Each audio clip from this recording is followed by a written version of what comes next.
All right, good morning, everyone. I call this environmental committee meeting to order Tuesday, September 2nd, 2025 at 8:30 a.m. Oh, this is environmental, yes. Could we have the roll call, please? Early. Chair Sabah Heather, Here. Melissa Martinez, Here. member Cindy Cahill, Here. member Lucy Evans, Here. member Andrew Honig, Here. member Lynn LaPlante. Here.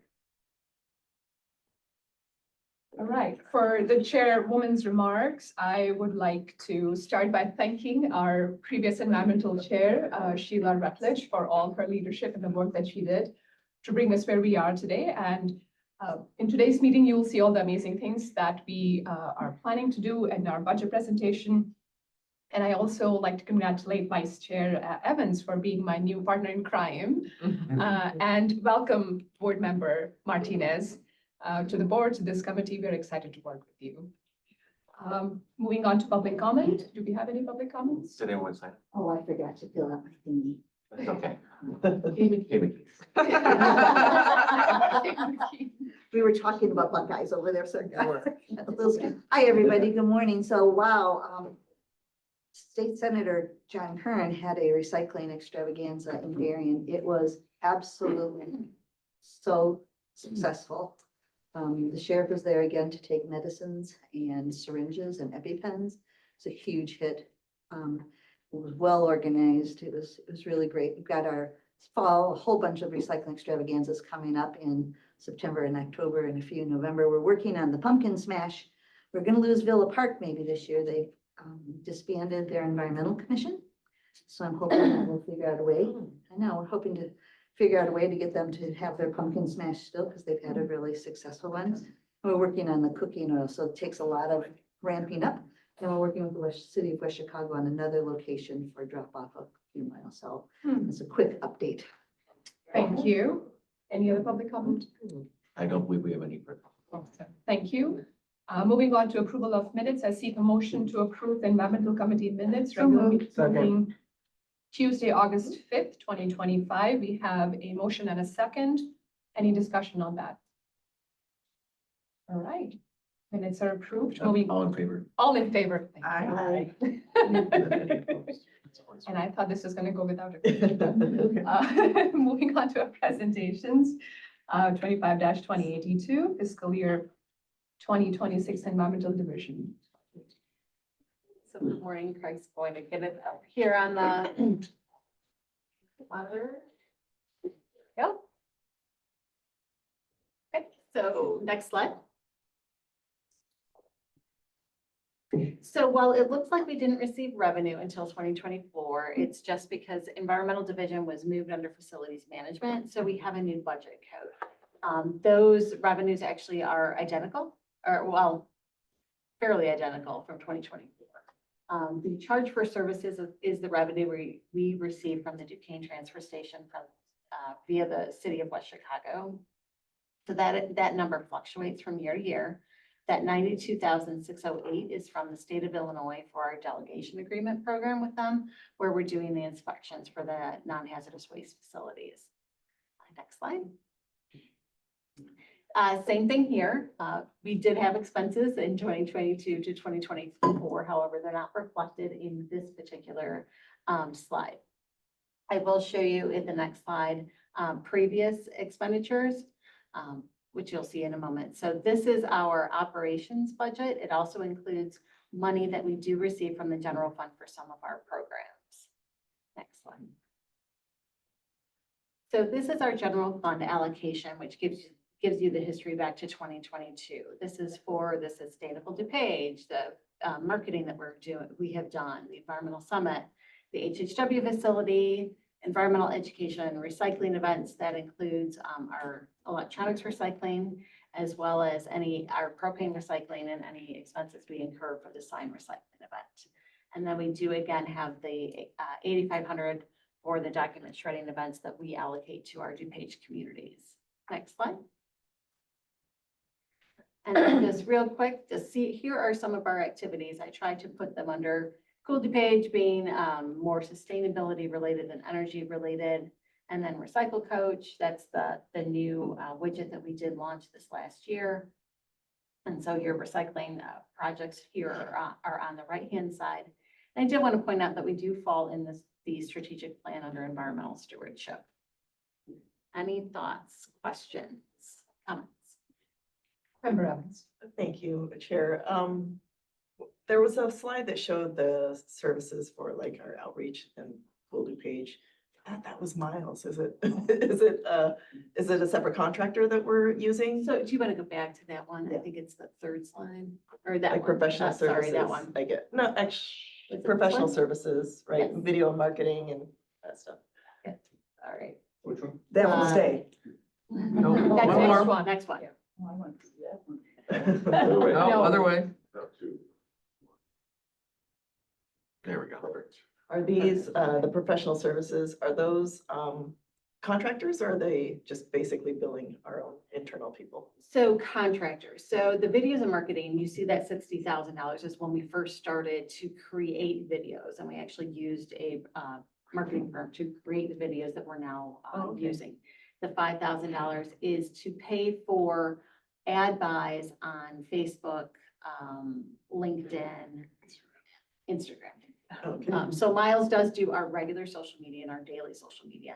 This is just boost traffic to our site. And actually, we just completed our $5,000 purchase recently, and we've seen a pretty significant uptick to all of our social media pages. So it's worked really well for a small investment. Yeah, well, I can see all the work he's doing, just so you know. You've brought us a much bigger presence. Thank you. I have a question about the Naperville HHW facility. Tell me about how the matching funds works. So that is $100,000 intergovernmental agreement that we have with the city of Naperville. Okay. The way the facility is funded is the state of Illinois pays for any disposal that takes place for any of the items that they collect. However, the city, DuPage County, Kane County, Will County, all contribute to the operations aspect, Okay. to the purchase of like the suits that they wear, the gloves, and any other, and the Staffing's labor, probably the the biggest. staffing. Okay. Yeah, staffing is definitely the biggest. And any things that they might accept outside of what the state of Illinois will allow them to take. They take a few items that they fund themselves. Thank you. Any other questions? All right. Moving on to our next presentation, 25-2083, our planned lighting project, and that's Miles. But I called you Miles, Ian. It's fine. I'm looking at Ian and calling him Miles. I'm sorry.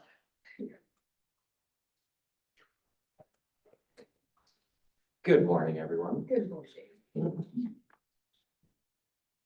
Guys have a nice Labor Day. Yes. Ready? All right, so power plant lights. I wanted to slow down too. Yeah, right. Next slide, please, Craig. Thank you. Okay, so this is our power plant. Many of you may or may not have been in it. It is attached essentially to our care center across County Farm Road and our HVAC system. It's essentially our headquarters control system for our HVAC system for most of the campus. For example, the entire eastern campus relies on our power plant for cooling and heating. So we have about 4,000 tons of cooling capacity in that building. We've got well over 100 million British thermal units in heating capacity. So it's a huge, I guess, important building on our campus. It is a 24/7 facility, is constantly manned with various engineers and technicians to make sure all of the dampers and the controls and the speed drives around campus are all working properly. The temperatures are adequately cooled or heated. But since it is a 24/7 facility, it is an energy intensive facility for the size of it. Because sure, it's got these massive chillers and boilers in it. But just in general, it having lights on constantly, computers on constantly, all of those things does start to make it a bit of an energy intensive building. So it was a good candidate for a lighting retrofit. It had these old energy intensive fluorescent fixtures in it that were on 24/7 at 100% energy consumption at all times. So we retrofitted it with a lot of really great new LED lights that were equipped with occupancy sensors, dimming features, daylight harvesting even though that's not really that applicable in this building. But just really nice lighting to improve the conditions of the workers that are over there on their night shifts, on their Saturdays, being able to see in all the different nooks and crannies behind pipes and valves and all those types of things that I don't know the words for even, right? But we want to improve those conditions while also reducing that energy demand. So you go to the next slide, Craig.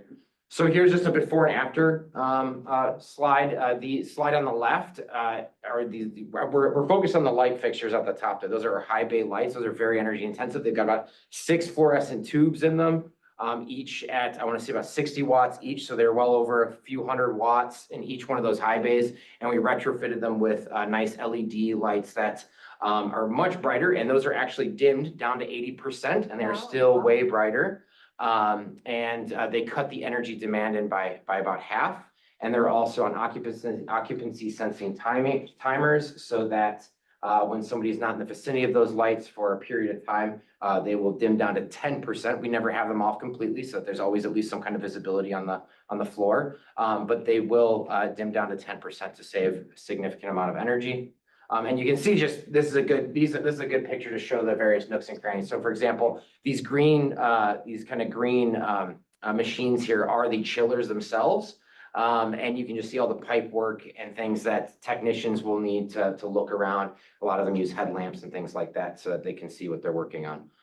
Next slide, please, Craig. Okay, and then so here's another just before and after picture. These are also some 4-foot strip lights that also have 4 fluorescent tubes, each 40 watts a piece in them. And we dropped that wattage from, I want to say it was about 150, 160 watts down to about 30 to 50. So just cutting that demand, the immediate energy demand significantly. And once again, those are dimmed down to 80%. And you can see how much brighter it is even on the ceiling above the pipe work that's on the ceiling. Next slide, Craig. So then here's just some fast facts. So all of the fixtures was about $37,000. We received a ComEd energy efficiency rebate for $17,000, over $17,500.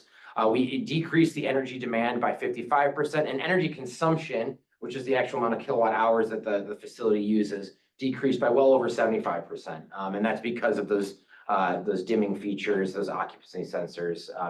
Parts of those plant are not going to see a person in them necessarily for a day or two at a time. So during that time frame, those lights would be dimmed down to 10%.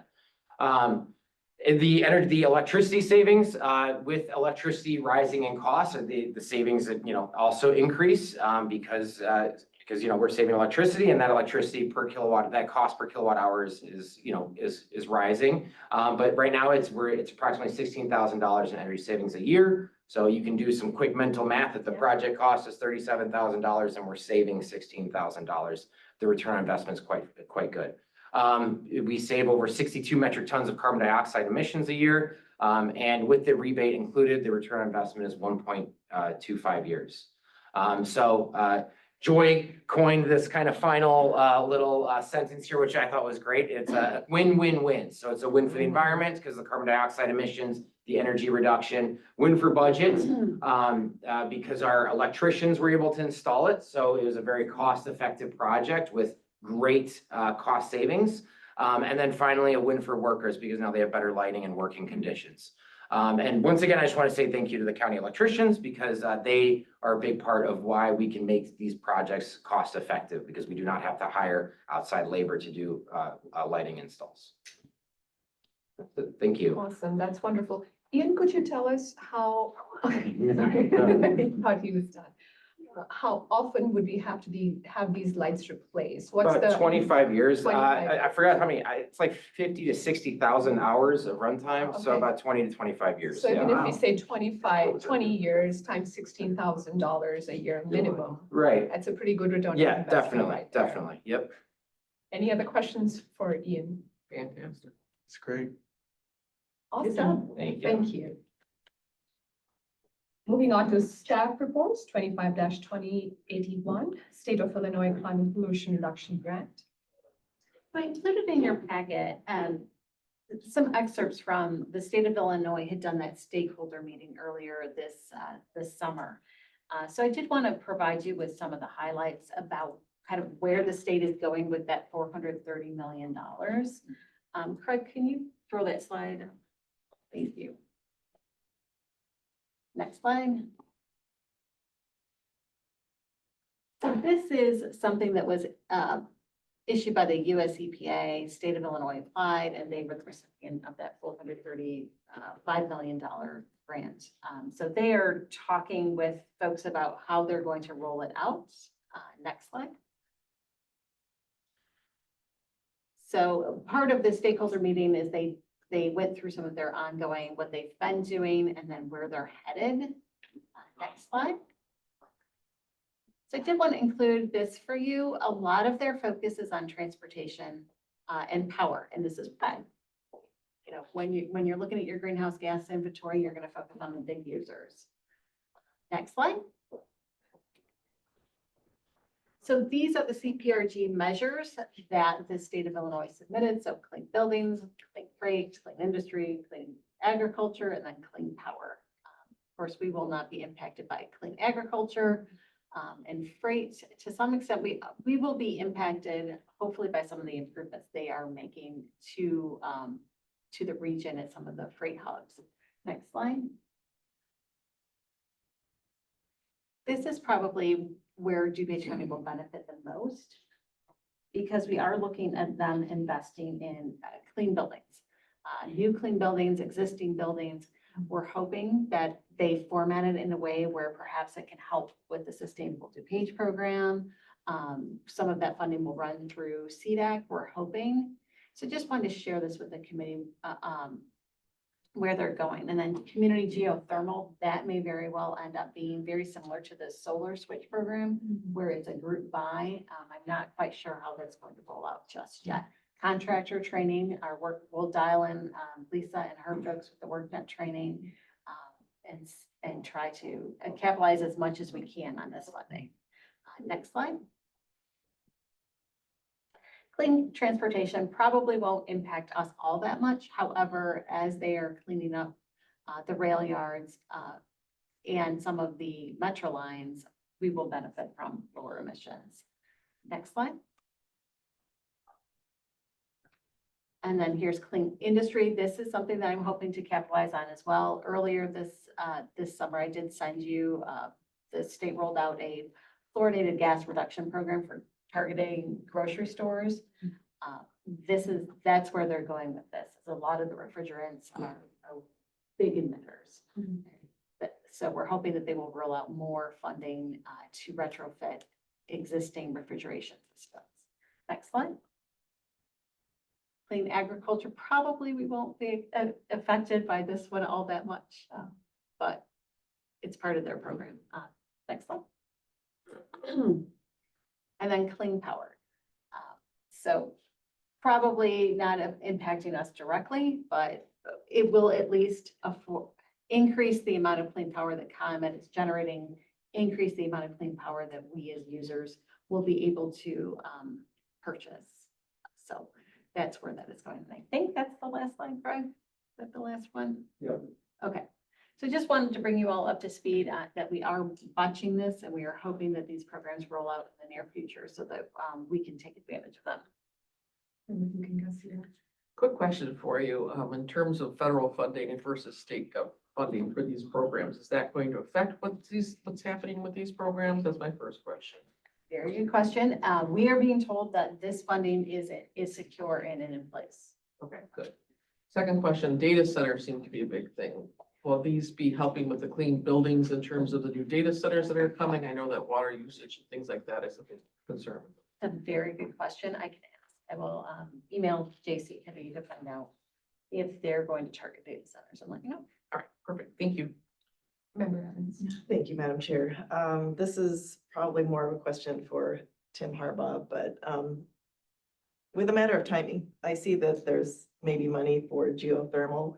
Do we have time to add it to the DUDOT building? We can, I can tell you, DUDOT is interesting. That could be pursued. We just finished literally last week. It's called design development. So design's probably about 50% done. I point blank, didn't go the direction of geothermal. Courthouse would have been a good one when we replaced that system because we have the pond there.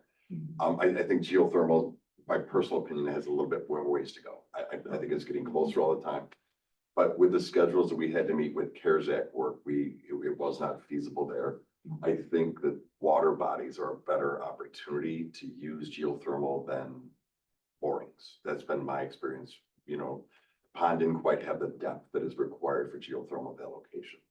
I do think one area that has potential more on the campus would actually be solar for heating water at the care center and at the jail. Because you can supplement that where we can have solar use. So I think that's an opportunity that could be explored. That's another one I think is close. It's not quite there yet. Okay, yeah, I don't know anything about, I don't know Yeah. anything about geothermal. I thought it was that you needed space to dig underground. I didn't know. Or water.